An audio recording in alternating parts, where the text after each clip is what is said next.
राशेश्वरी रम्या कृष्ण मंत्राधिदेवता सर्वाद्या सर्ववन्द्या च वृंदावन विहारिणी वृंदाराध्या रमाशेष गोपी मंडल पूजिता सत्या सत्यपरा सत्यभामा श्री कृष्ण बल्लभा वृषभानुसुता गोपी मूल प्रकृतीश्वरी गंधर्वाराधिका रम्या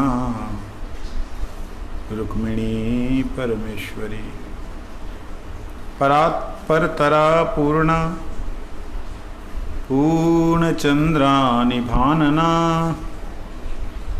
भुक्ति मुक्ति प्रदा नित्यं भवव्याधि विनाशिनी।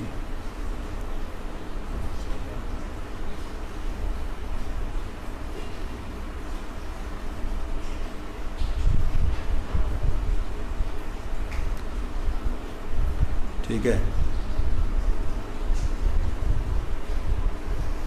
यहाँ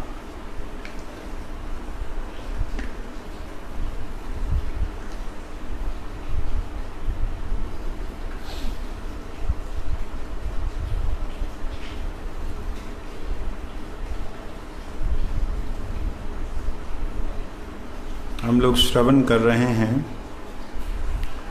श्री राधा जी के मूल नामों के बारे में।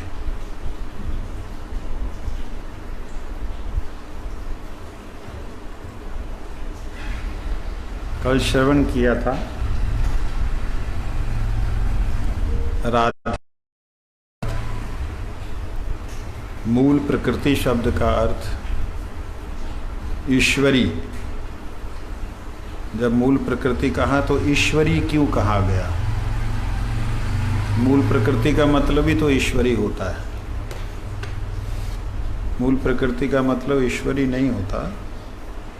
मूल प्रकृति मतलब प्रकृति जितनी भी भगवान की शक्तियां उनकी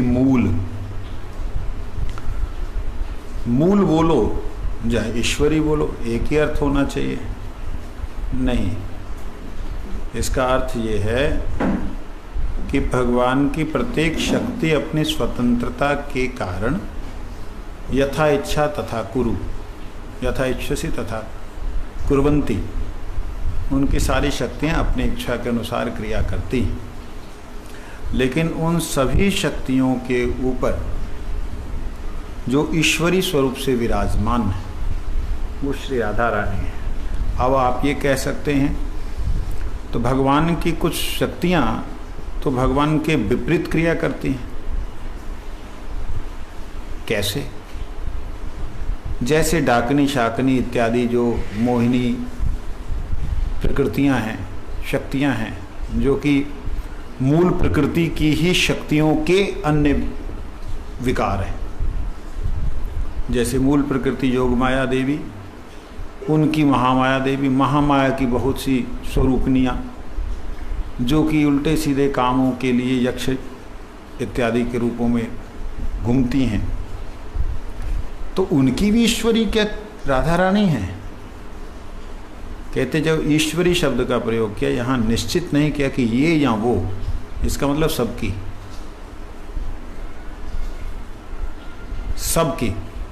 मतलब जो विपरीत जाने वाली, भगवान के विपरीत क्रिया करने वाले जीव हैं, जहाँ जीवों में जिन्होंने शक्ति विशेष प्राप्त की, शक्ति विशिष्ट कोई अति मानव, महामानव या अति शक्ति संपन्न कोई देव, यक्ष इत्यादि कोई भी है,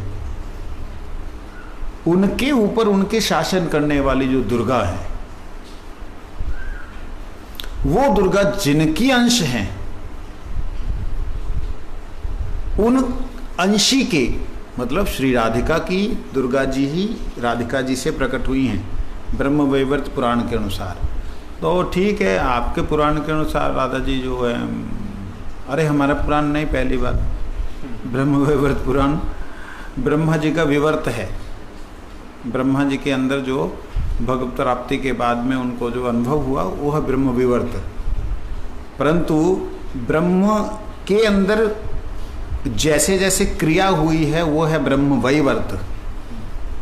ब्रह्म तो निर्गुण निराकार निर्विशेष है, लेकिन उस ब्रह्म के अंदर भी जो क्रिया देखी गई, उस क्रिया को जिन्होंने लिखा वेद व्यास जी महाराज ने, ब्रह्म वैवर्त पुराण, उस ब्रह्म वैवर्त पुराण के अनुसार जब हम देखते हैं तो वहाँ पे श्री राधा रानी से पंच शक्ति प्रकट हुई हैं।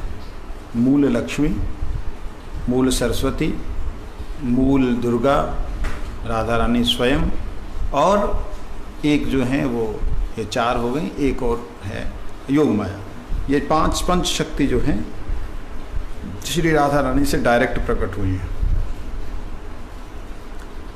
उसके अलावा उमा रमा सत्या सची चंद्र रुक्मणी राधा अवतार सब आमनाय वाणी, ये सब आमनाय अर्थात वेदों की वाणी है कि बाकी सारी शक्तियों से, लेकिन मूल प्रकृति रूप से अगर दुर्गा जी श्री राधा जी से प्रकट हुई ब्रह्म वैवर्त के अनुसार, तो ये हमारा पुराण नहीं है।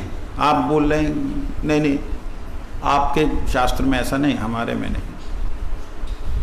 आर्ष प्रमाण है, ऋषियों द्वारा प्रमाणित है।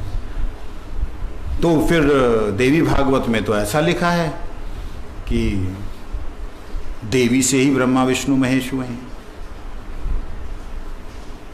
देवी भागवत में तो ऐसा लिखा कि इसी दुर्गा देवी से जो है सारी देवियां प्रकट हुई हैं, चाहे वो सीता जी हैं, चाहे राधा जी हैं, चाहे अमुक तमुक जो भी हैं।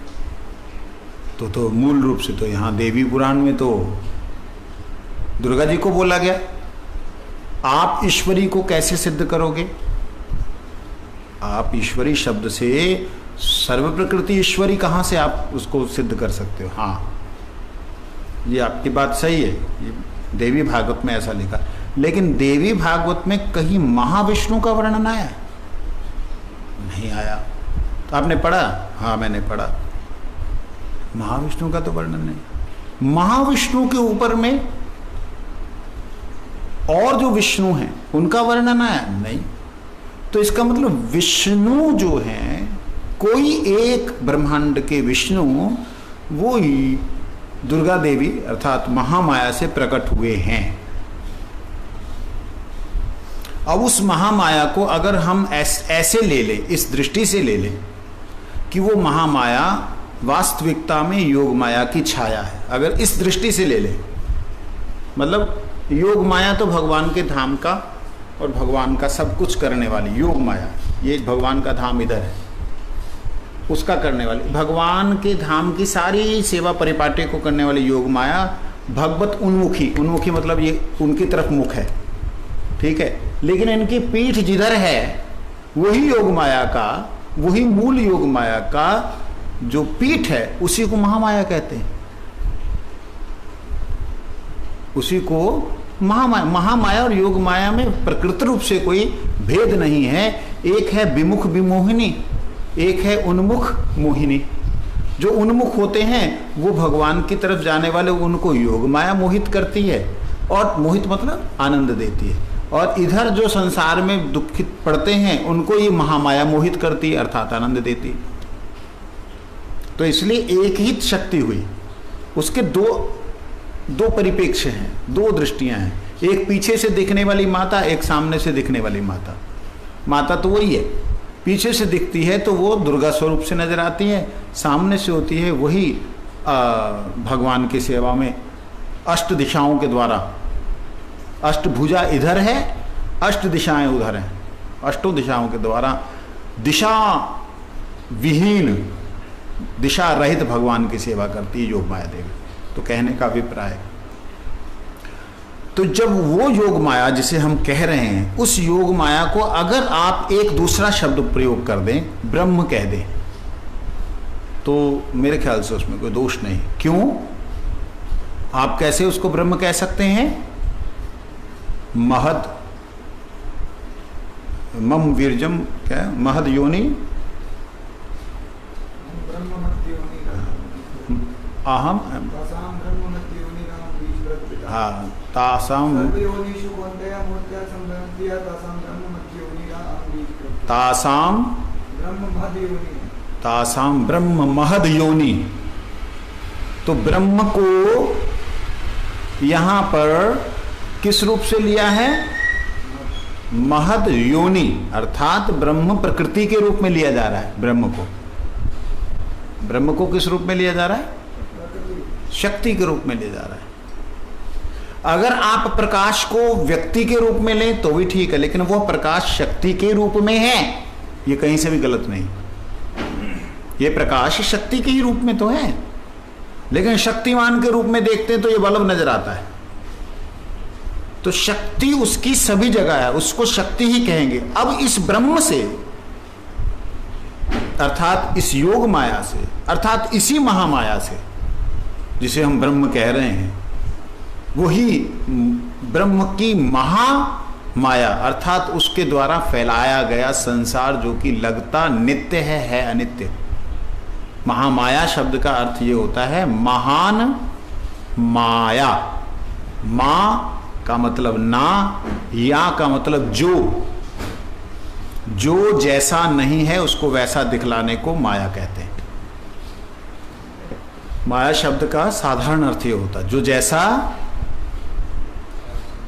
जो जैसा है उसको वैसा ना दिखा के कुछ और दिखाए, उसे महामाया, उसका माया कहते हैं। इस संसार को महामाया प्रयोग क्यों किया गया? क्योंकि ये बहुत ही ज्यादा अलग दिखा देती है। जड़ को चेतन दिखा देती है, चेतन को जड़ दिखा देती है, इसलिए इसे महामाया गया। लेकिन उधर महामाया प्रयोग नहीं किया, योग महामाया ने कहा, वो योग माया कहा। वो तो सिंपल है, जो है जो था उसमें माया का व्यापक नहीं है, व्यापकता नहीं है, लेकिन जो था उसी में बढ़ता जाएगा, उसी में बढ़ता जाएगा, उसमें माया का अर्थ अलग हो जाएगा। तो मूल रूप से दोबारा से मैं इस बात को कंफर्म कर रहा हूँ कि जैसे हम लोग राधा रानी के लिए यहाँ ईश्वरी शब्द का प्रयोग कर रहे हैं, ऐसे ही ईश्वरी शब्द का प्रयोग देवी भागवत में महामाया के लिए किया गया है। जो महामाया के लिए किया गया है, किस दृष्टि से किया गया है? वह दृष्टि है सृष्टि के कारण से। इसीलिए उनका एक नाम है ब्रह्मांडोदरी। क्या नाम है? ये नाम जो है योग माया का, महामाया का है, जिसके उदर में ब्रह्मांड है। अब इस उदर में ब्रह्मांड को अगर आप विष्णु के साथ संयुक्त करें तो कौन हो गया? गर्भोदिशाई। अब जो गर्भोदिशाई महाविष्णु हैं, उसको अगर आप कह दें कि यही है ब्रह्मांडोदर या ब्रह्मांडोदरी, तो ब्रह्मांडोदर महाविष्णु से जो प्रकट हुआ है वो तो शक्ति होगी ना। ब्राह्मण की पत्नी क्या हुआ?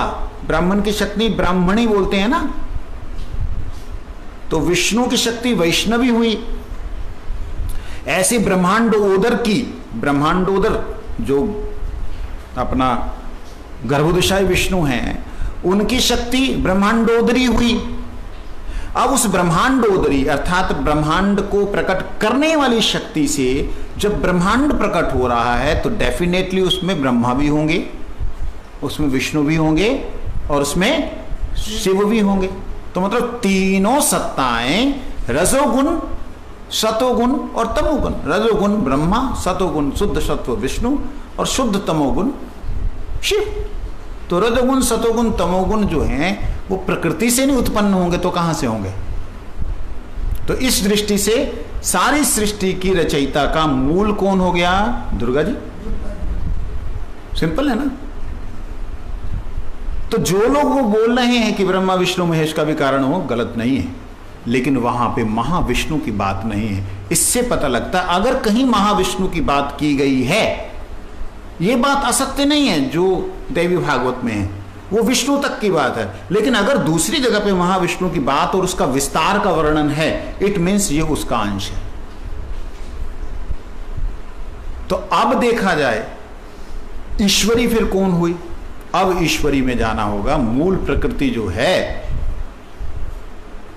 मूल प्रकृति योग माया देवी, मूल प्रकृति श्री राधा रानी। तो उन सारी प्रकृतियों के ऊपर असद सद, विपरीत अनुकूल। जितनी भी शक्तियां इस संसार में हैं उन सारी शक्तियों की ईश्वरी अर्थात उनके ऊपर शासन करने वाली वो कौन है? श्री राधा जी। यह है ईश्वरी शब्द का अर्थ। कुछ समझ में आया? ध्यान कहीं आज तुम्हारा भटक रहा है, शक्ल बता रही है। उसके बाद है गांधर्वा। गांधर्वा जो है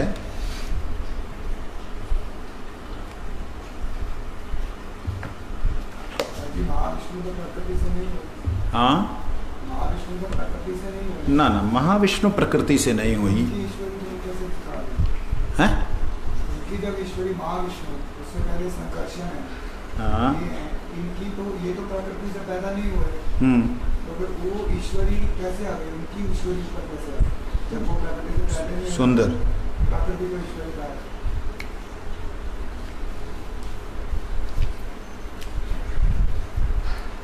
गांधर्वा, गांधर्व। यहीं बैठ जाओ।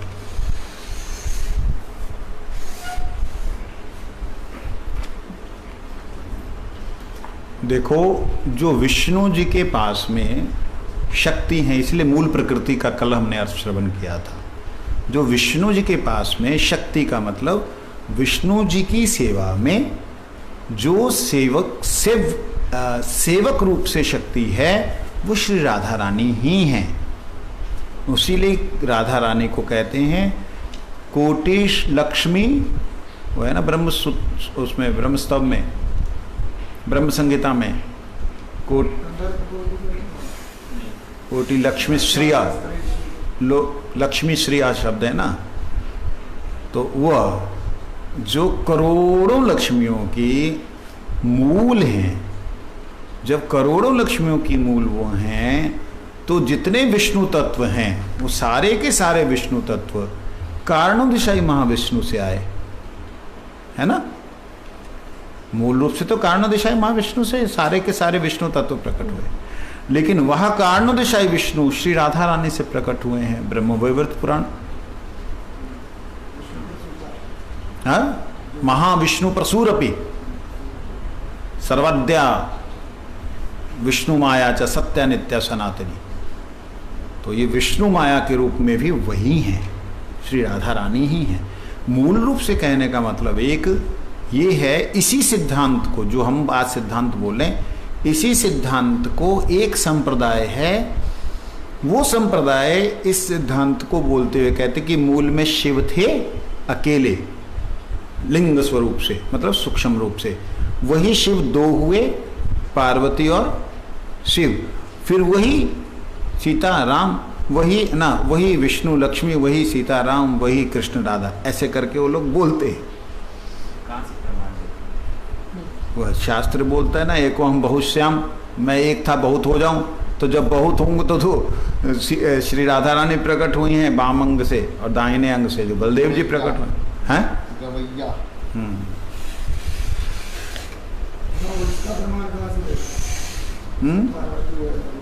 शिव जी वो है करके तो भगवान से ले आया है।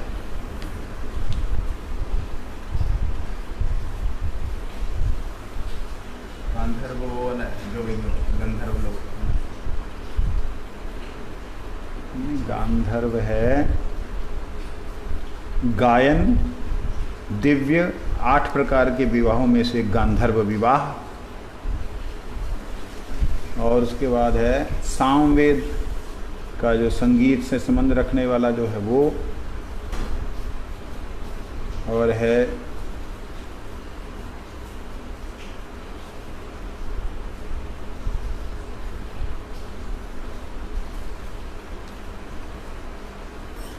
जिसके मन पर गंधर्व ने अधिकार कर लिया है, वह गंधर्व चित्त। तो गंधर्व विशेष रूप से सीधा सीधा गायन विद्या से है। अब गायन विद्या से कैसे है, मैं एक बार ब्रह्मवैवर्त पुराण पढ़ रहा था, बड़ा इंटरेस्टिंग पुराण है। उसमें ना रिद्धि सिद्धियों की बहुत बात है, वैष्णव तरीके से। और बचपन में थोड़ी सी ऐसी चीज़ें देखी तो लालसा तो होती है। वाह, श्री राधा रानी का जो प्रथम शब्द उच्चारण हुआ है, मुख से जब बोली हैं कृष्ण के गुणगान करने के लिए, तो वहां से सरस्वती का प्राकट्य हुआ। सरस्वती के प्राकट्य होने से राधा रानी को गांधर्वा कहा गया। अर्थात जितनी गायन विद्या है, जितनी भगवान की स्तुति करने की विद्या है, जितने भगवान के विषय में चर्चा करने की बात है, वो सारी की सारी श्री राधा रानी की जिह्वा के रस से उत्पन्न हुई। इसलिए उन्हें क्या कहा? गांधर। सुना भी? क्या कहा? गांधर्व, गांधारी, गांधर्वा। मुंह चलाती रहेगी महामंत्र में तो क्या समझ में आएगा? गांधर्वा। और जितनी गोपियां हैं वो सारी गांधर्वा हैं। राधा रानी के लिए विशेष रूप से गांधर्विका कहा गया है, लेकिन राधा जी को जो गांधर्वा कहा गया है, इससे रिलेशन में जो भी गोपियां राधा रानी से प्रकट हुई डायरेक्ट, वो सारी की सारी गांधर्वा, मतलब सभी वास्तविकता में सरस्वती स्वरूपा हैं।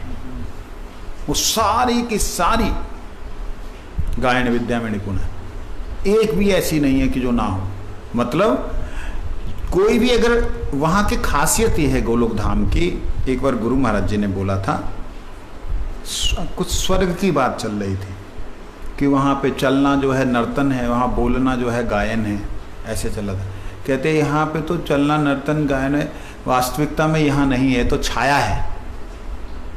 गोलोक धाम के अंदर व्यवहार करना भी नृत्य है, नृत्य है। वहां पे प्रत्येक क्रिया ही नृत्य है। नृत्य का मतलब आनंद स्वरूप से है? वो मतलब यहाँ पे जैसे मुद्राएं करते हैं ना वो लोग, वो नहीं है कि वो ऐसे करके ऐसी मुद्राएं नहीं है। ये तो अलग है, मतलब आर्टिफिशियल, मतलब बना रहे हैं, वह स्वाभाविक है।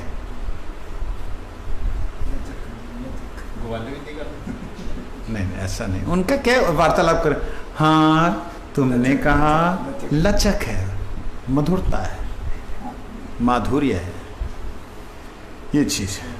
तो इसलिए गांधर्वा, क्या देखो एक चीज होती है, खींचते रहते हैं वो, लेकिन कम होता है, शाखाओं में ज्यादा होता है, इसलिए थोड़ा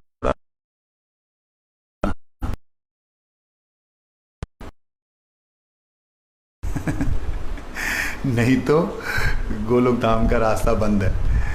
एक ने बोला, हमारे परम गुरु जी का कोई शिष्य थे, वो मठ में आए तो ना वो सिर्फ ग्रंथ अध्ययन करेंगे, हरि नाम करेंगे, प्रसाद पाएंगे, आरती में आए चले गए, बिल्कुल उनका किसी से कोई संबंध नहीं, कोई वार्तालाप नहीं। और मन में क्या सोचते, ये परम गुरु जी को पता होगा।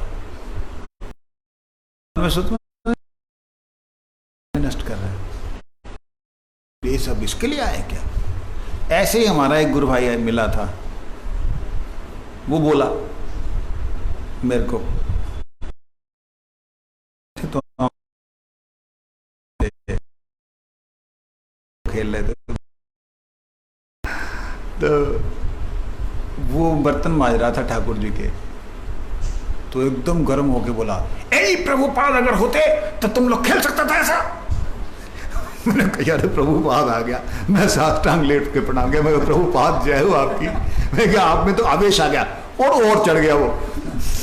अगर वो देख रहा होगा तो दुखी मानेगा। कहते नहीं, वो मुनि महाराज जी, विष्णु मतलब, और विष्णु महाराज और मैं, हम तीनों थे। तो ब्रह्मचारी थे तीनों लोग, तो मतलब बच्चे थे, तो उम्र कम थी, ये 94, 93 तब की बात है। नहीं, यही नियम नहीं है, मठ में रहना होगा, सावधान रहना होगा, सब समय सचेत रहना होगा। ये क्या है? क्रिकेट के डंडा खेलता है। वो क्रिकेट भी नहीं बोला, मतलब एजुकेटेड पर्सन, अंग्रेजी उसके फराटेदार अंग्रेजी, ऐसे बोला, गलती हो गई माफ कर दे। नहीं, जितना झुको उतना ही डंडा लेके, नहीं ये हमसे गलती मांगना नहीं, प्रभुपाद से मांगो गलती माफ मांगे तो। मैं कहा प्रभुपाद आप ही हैं प्रभु जी। वो तो झाड़ पे चढ़ गए चने के। परम गुरु जी के समय में मठ में आया और वो बिल्कुल एकदम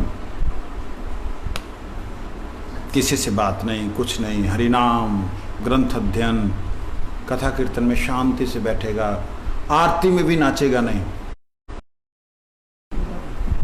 हैं वेणुगोपाल, बस ऐसे करके वो शांति से रहेगा।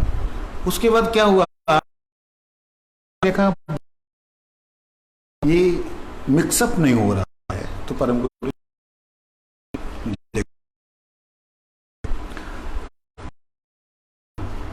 जिस संसार से आया उस संसार का वस्तु उसको चाहिए, इसलिए उसको थोड़ा रुचिकर वस्तु की जरूरत है। इसलिए मन को वैष्णवों के संग में रमन करो, उनके साथ में लगाओ।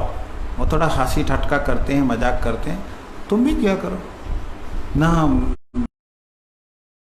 याशीन है, आया नहीं मठ में, भजन करने के लिए आया। तो परम गुरु जी ने देखा कि मतलब गुरु कोई उपदेश वाली बात है, पर इनका देखो एक बात हम बोल रहे हैं, तुम जितना भजन कर रहे हो, अगर ब्रह्मचारियों के साथ में हंसी खेल मजाक करते हुए जीवन नहीं यापन करोगे, यही मन जो आज तुम्हें जा रहा है, यही मन संसार में ले जाएगा।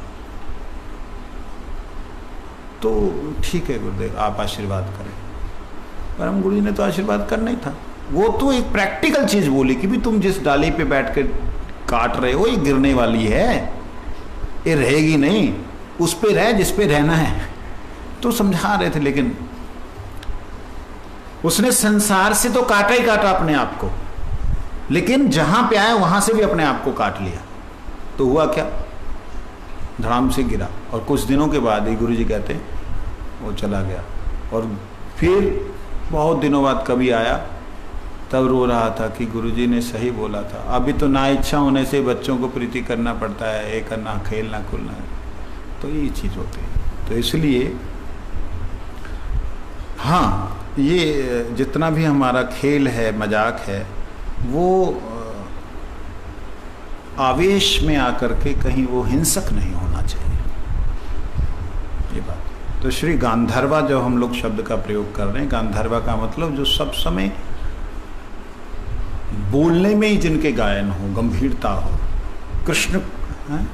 गांधर्वा का शब्द जो हमारा बोलते हैं, सरस्वती विद्या होने का मतलब सिर्फ गायन ही नहीं है, उसके अंदर सरस्वती के अंदर सारी विद्याएं आती हैं, जितनी भी विद्याएं, चाहे वो बोलने की हो, वाक्पटुता भी हो, लेखन की हो, जितनी भी विद्याएं सारी वो सरस्वती विद्या जब हम बोल देते हैं तो उसमें सारी आ जाती है। तो सारी गोपियां जो है वो हर तरह की सरस्वती विद्या में निपुण। हाँ, वो सरस्वती शब्द उसके लिए नहीं आएगा, वो हर चीज में लेखन में निपुण है। वो हमारे यहाँ पे सरस्वती के साथ में सब जुड़ गया है। वहाँ सरस्वती के साथ में स्तुति, गुणानुवर्णन, और मतलब यूँ कह दें कि वास्तविकता में ज्ञानमयी शक्ति को सरस्वती कहा है। हाँ, विद्या, ज्ञानमयी शक्ति ही सरस्वती है। तो वो ज्ञानमयी शक्ति जीव को हुई, या ज्ञानमय शक्ति गोपियों को हुई, या ज्ञानमय शक्ति लक्ष्मी स्वरूपा को हुई, वो मूल रूप से श्री राधा रानी के मुखारविंद से प्रकट हुई, जिह्वा से, नोट मुखारविंद, जिह्वा से, स्पेशली जिह्वा बोला है, तो जिह्वा से प्रकट हुई। अगर कोई व्यक्ति श्री राधा रानी की जिह्वा की उपासना करता है, ये मेरा अपना एक वो है, श्री राधा रानी की जिह्वा की उपासना करता है और बसंत पंचमी के दिन करता है, तो राधा रानी की जिह्वा को क्या अच्छा लगता है, वो तो गुप्त रस हैं, गुप्त बातें, सिद्ध नहीं है, तो वो रस उनको दिया जाए तो उसको सरस्वती सिद्ध हो जाती है। उसमें सिर्फ गायन ही नहीं आता ना, गाता उसमें मूल रूप आदनी है, लेकिन वो होने के बाद भी वो विशेष रूप से उनका है ज्ञान, किसी भी वस्तु का ज्ञान। जैसे वैष्णव के 64 गुण है, तो नर्तन लेखन गायन वैष्णव उसके क्वालिटीज हैं। इसके बाद हमने सुना था राधिका। रा का अर्थ हमने क्या सुना था? प्रेम। और क्या सुना था? इच्छा। ये दो अर्थ हैं र शब्द के। अधिका अर्थात अस, अधिक नहीं कहा, र अधिक नहीं कहा, रधिक नहीं कहा, रधि का को आ की मात्रा देने से विस्तार हो गया, उसका कोई सीमा नहीं। तो राधिका का मतलब प्रेमा अधिका, प्रेम अधिका। राधिका मतलब इच्छाधिका, इच्छा मतलब भगवान की सेवा की जो इच्छा है उनसे अधिक किसी की हो ही नहीं सकती। कोई जीव या कोई भगवत तत्व, जब भगवान स्वयं भी उनके आगे इच्छा पूर्ति करने में समर्थ नहीं है, इसलिए राधिका। इच्छा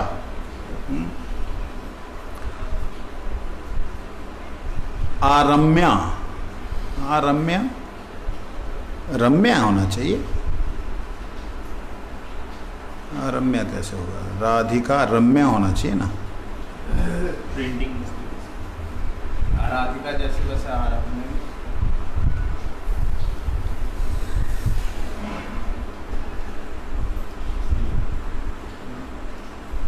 ना, रम्या है ऑलरेडी और यहाँ आरम्या है।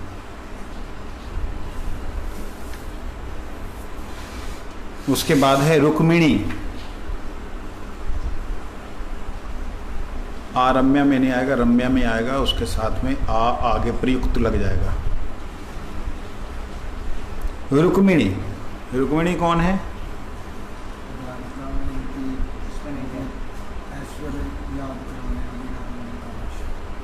भगवान, भगवान हैं।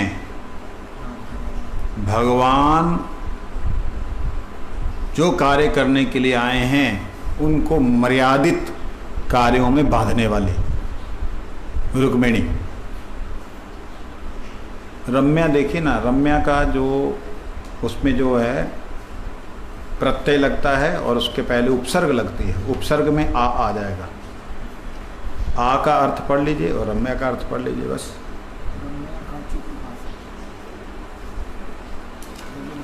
आ शब्द निकाल लीजिए, आ अकेला, आ की मात्रा आ वाला और रम्या। कहते हैं जो रुक्मिणी का अर्थ है जो श्री कृष्ण को मर्यादित करने वाले। कैसे? शासन से ना, शासन से नहीं, प्रेम से। जिन्होंने, जिन रुक्मिणी जी के बारे में आता है, जिन्होंने जिन अपने आप को भगवान से बिना मिले ही समर्पण कर दिया, उनकी लीला का वर्णन जो है अगर उसको देखते हैं तो उसमें एक शब्द उन्होंने प्रयोग किया था कि जो शेर का उपभोग्य है, हे नाथ, वो कोई गीदड़ ले जाए, ये बड़ा ही उसके हाथों से छीन के ले जाए, बहुत ही ये बहुत ही मतलब लज्जा की विषय है। आपकी मैं हूँ और आप मेरे हैं, मैं आपके बिना नहीं रह सकती, मैं प्राणों को त्याग दूंगी। तब भगवान ने कहा कि वाह, मैं आता हूँ। तो वह रुक्मिणी जी जो कि इसके पिता का नाम था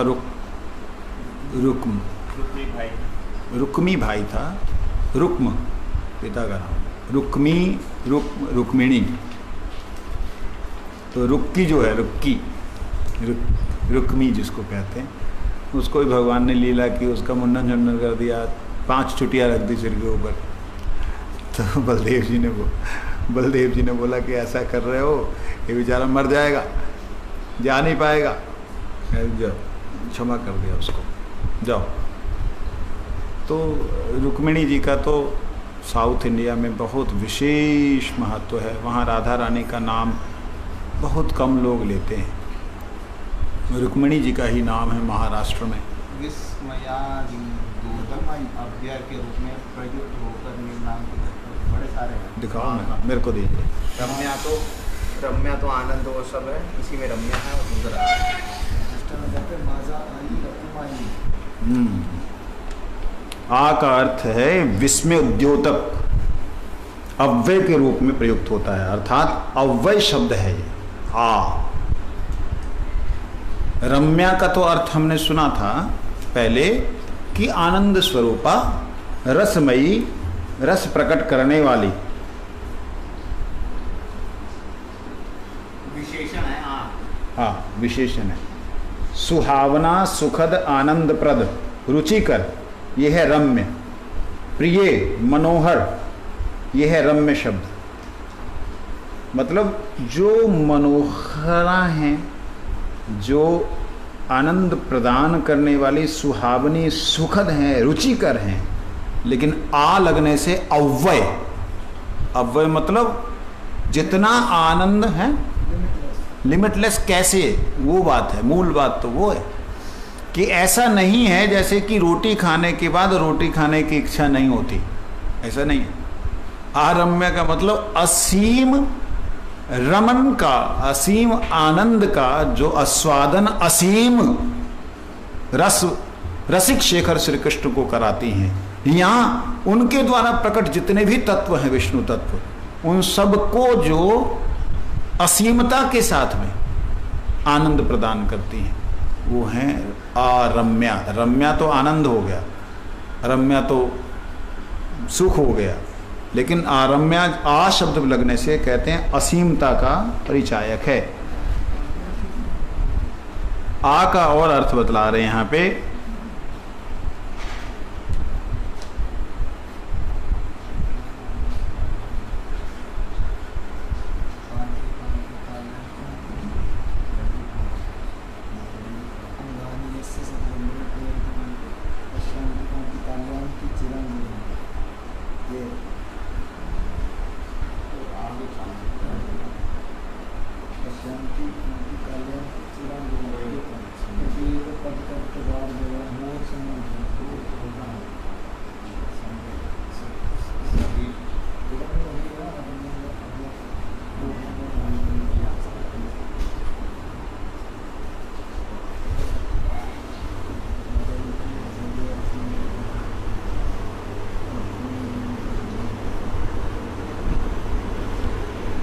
ये अ नहीं है, आ है। आरम्या जो असीम आनंद, भगवान के असीम रूपों को प्रदान करने वाली हैं। यूं समझ लीजिए जैसे भगवान के अनंत अवतार, असीम अवतार हैं, भगवान का जैसा अनंत और असीम सौंदर्य है, उस असीम सौंदर्य को भी सुंदर बनाने वाली, असीम सौंदर्य में भी आह्लाद उत्पन्न कर देने वाली, असीम भगवान का जो गुण है उन गुणों में भी उनको निर्गुणी बना देने वाली, उसको निगुणी बना देने वाली। मतलब जितना भगवान के पास में जो सब कुछ है असीम शब्द के साथ में, उस सारे के सारे को जो बनाती हैं, जहाँ उनको वर्धन करने वाली। ये बात क्वेश्चन देखो, असीम को कैसे वर्धन करेंगे? जिसकी सीमा ही नहीं उसका वर्धन कैसे होगा? ऐसे जैसे समुद्र का वर्धन नहीं हो सकता, समुद्र को बढ़ाया नहीं जा सकता, लेकिन समुद्र में अगर प्रेशर दिया जाए तो उससे लहरें बड़ी उठती हैं, होता है ना। चंद्र जब नज़दीक आता है तो लहरें ऊंची हो जाती हैं, क्योंकि वो उसके प्रेशर से लहरें ऊंची होने लग जाती हैं, ज़्यादा वेव्स बन जाती हैं। ऐसे ही भगवान से प्रकट हुई भगवान की ही शक्ति जब भगवान को अपने प्रेम के द्वारा प्रेरित करती, ना प्रेम के द्वारा आह्लादित करती, तो भगवान जो कि असीम हैं उनमें भी लहरें उत्पन्न हो जाती हैं। इसलिए आरम्या शब्द का प्रयोग किया। रम्या तो पहले था ही था कि कृष्ण को आनंद वर्धन करने वाले, उनको आनंद देने वाले। आरम्या का मतलब आ गया असीम को भी फील करा दे कि मैं सीमा में हूं,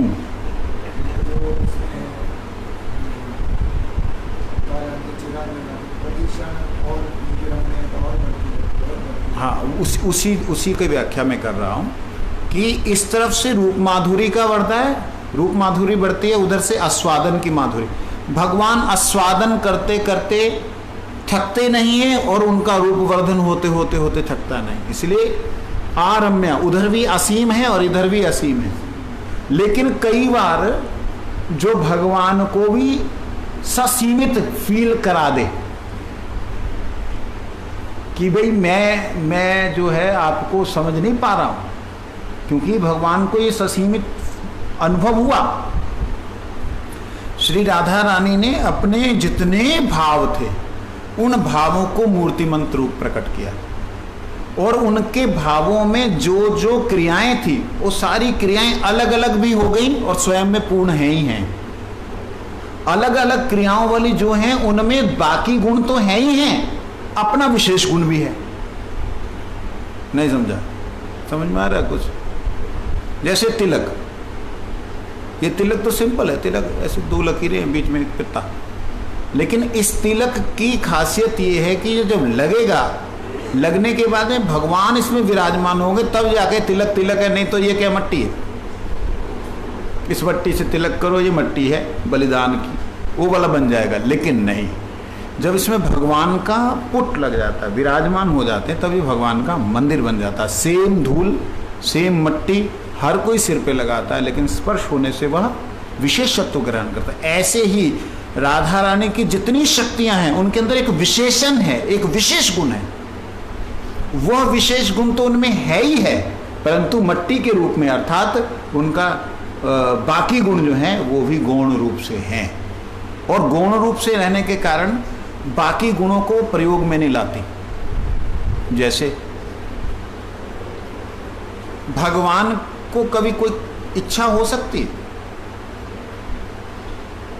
आप्त काम है, वो तो पूर्ण काम है। काम का मतलब वासना ही नहीं होता है, काम का मतलब इच्छा। तो आप्त काम है, पूर्ण काम है, उनको तो कोई इच्छा हो ही नहीं सकती, सब कुछ उन्हीं के अंदर है, उनको किसकी चाहना? सब तो उन्हीं के अंदर, उनको किसकी चाहना? आप्त काम को भी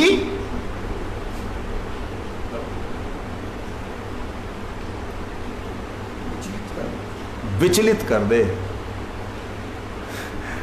ये है राधा रानी का आरम्या। असीम को भी, अव्यय को भी जो है रमन करने के लिए मजबूर कर दे।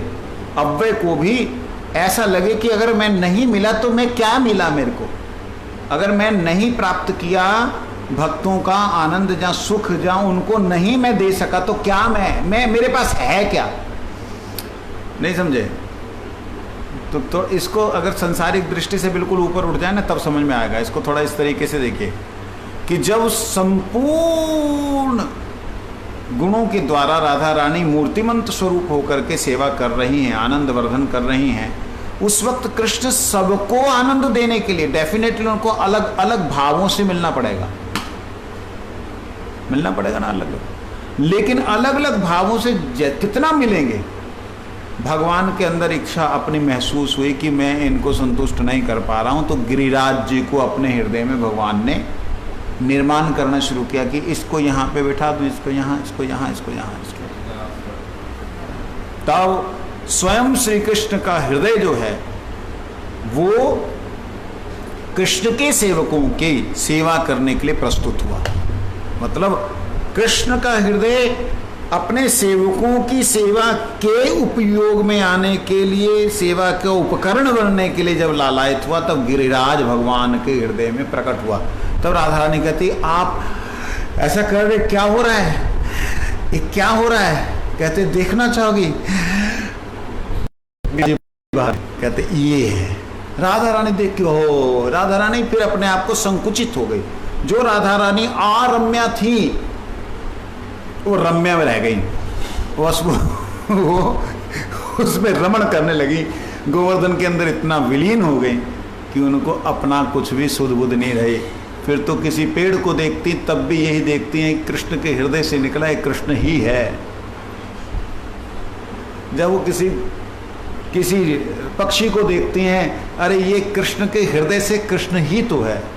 तो उनको गिरिराज जी का प्रत्येक कण प्रत्येक वस्तु कृष्ण से अभिन्न दिखलाई देने लग गई। और तब राधा रानी अपने आप को जो असीमता आरम्या की अवस्था में थी, रम्या वाली स्थिति में आ गई और विलखने लग गई। जब श्री कृष्ण ने छोड़ के चले गए तो गिरिराज जी के पास आके ही रहती।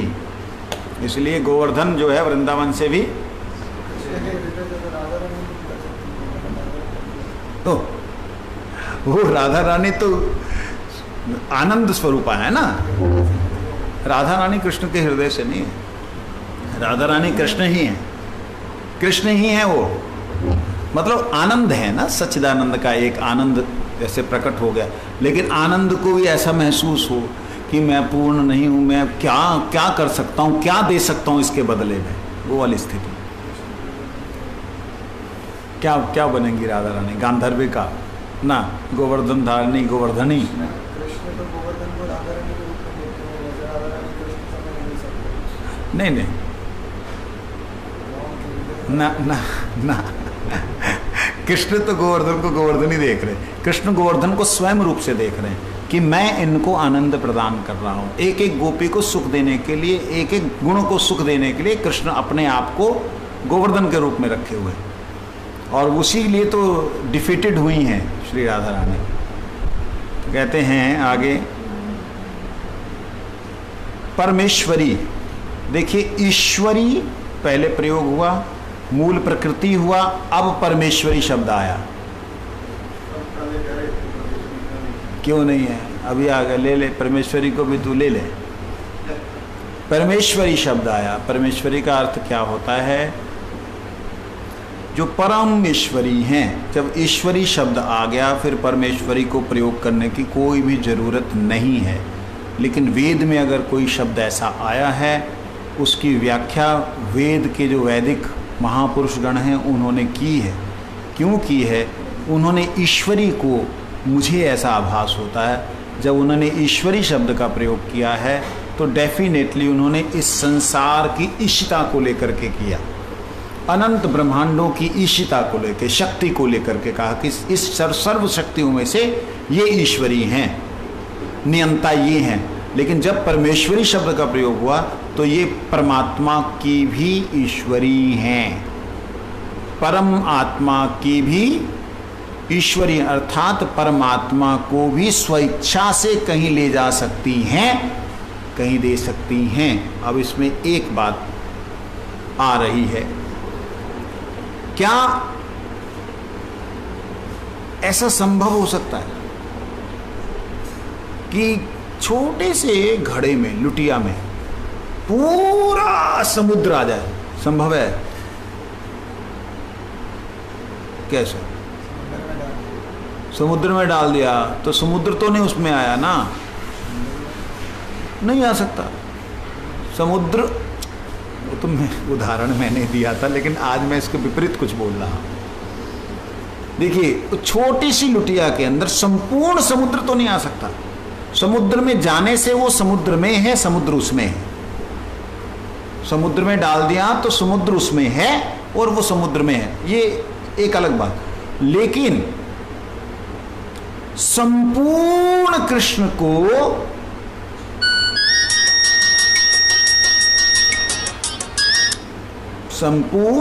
को यो श्री राधा रानी, यहां पे परमेश्वरी शब्द का अर्थ ही आ रहा है।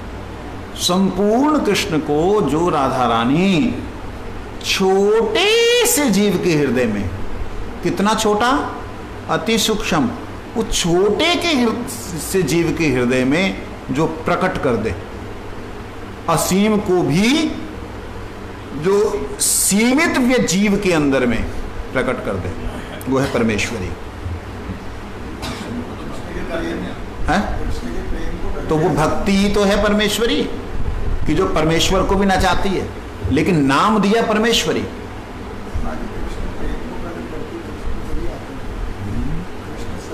आ जाते हैं, यही तो एक विशेषता है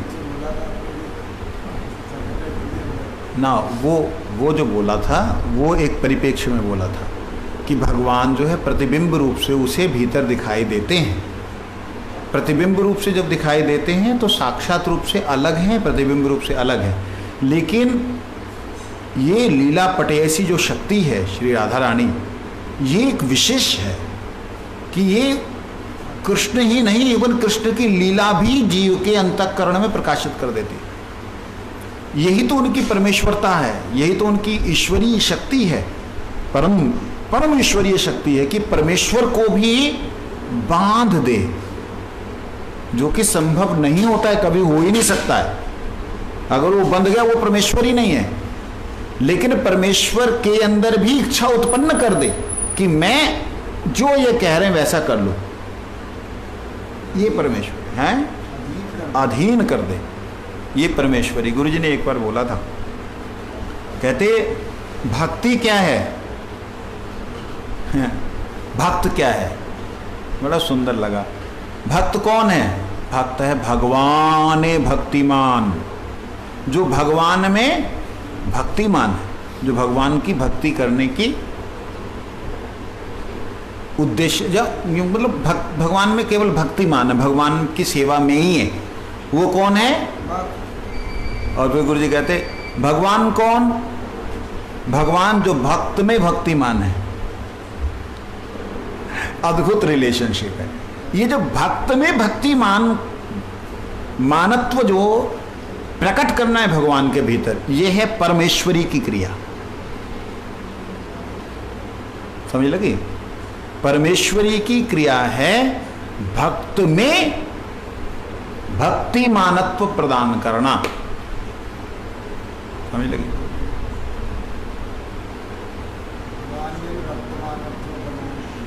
भक्तिमान उनके अंदर भक्तमान प्रदान करना। जैसे उदाहरण के लिए श्री कृष्ण ने चाहा, किसी भक्त ने ऐसा अंदर संकल्प किया तो उसका भाव लाना। श्री कृष्ण ने चाहा कि मैं भक्त क्या सुख प्राप्त करता है, सुख प्राप्त करना चाहता हूँ। तब उन्होंने किसके पास गए? श्री राधा रानी के पास। राधा रानी के पास जाकर के उन्होंने क्या किया? प्रार्थना की, अपने चरण कमल मुझे दे दीजिए। क्यों? कहते इन चरण कमलों में भक्ति जो है वो भक्ति सद्म है, भक्ति प्रकट होती है, इसलिए अपने चरण कमलों को मुझे दे, मेरे में भी भक्ति प्रकट हो, मैं भी भक्त बन सकूं। किसका? कृष्ण का। कृष्ण का भक्त बनने की लालसा से। लेकिन क्यों? अगर मैं भक्त बनूंगा तो मैं भक्तों की सेवा करूंगा। तो भक्ति रस स्वादन करने के लिए भगवान में भी जो भक्ति भाव भर दे, उसे कहते हैं परमेश्वरी। परमेश्वर की भी ईश्वरी, ईश्वर की भी ईश्वरी, शक्तिमान की शक्ति। मूल रूप से तो यही अर्थ आता है। कल को हम सुनेंगे परात पर तरा। परात पर, परात पर तरा। एंड दी भी एंड वांछा कल